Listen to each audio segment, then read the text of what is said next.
Hello everyone and welcome back to another video from Wake&Tech. In this video, I'm going to show you how to enable the developer mode option on the Sui Wallet application.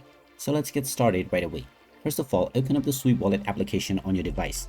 And once you open it up, if you haven't logged into your account already, you may proceed forward with your private key or your passphrase as well as your social accounts. After logging in, you will end up within the homepage, from which if you wish to enable developer mode, then you can click on the gear icon at the top right corner, which will take you into the wallet settings. From here, click on more options.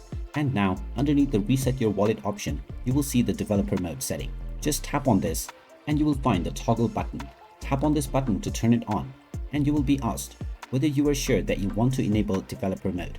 You will also receive a warning that this may cause the application to be somewhat unstable. So if you really know what you're doing, you can tap on the enable button in order to enable developer mode. However, this mode is not really recommended for general users. And there you have it. That is how easy it is to enable developer mode on the Sui Wallet application. If you find this video helpful, make sure you hit that like button and subscribe to our channel if you haven't done so already. Also ring that notification bell to never miss another update from us. Thank you for watching and I will see you again in the next video.